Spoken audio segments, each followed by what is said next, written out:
25 maj så är det val till Europaparlamentet. För mig är det viktigt med rättvisefrågor.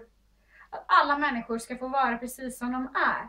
Oavsett varifrån man kommer, religion, sexuell läggning. Så ska alla människor få vara precis som de är så länge det inte gör illa någon annan. För en tid sedan så kunde vi bevittna hur en minister i Uganda uppmanade människor att ange om de kände någon som var homosexuell. Där är det olagligt. Fruktansvärt. Det är inte en värld som jag vill leva i. Håller du med mig? Tycker du som jag? Kryssa Ida Lind 25 maj. Rösta på Folkpartiet. Tack.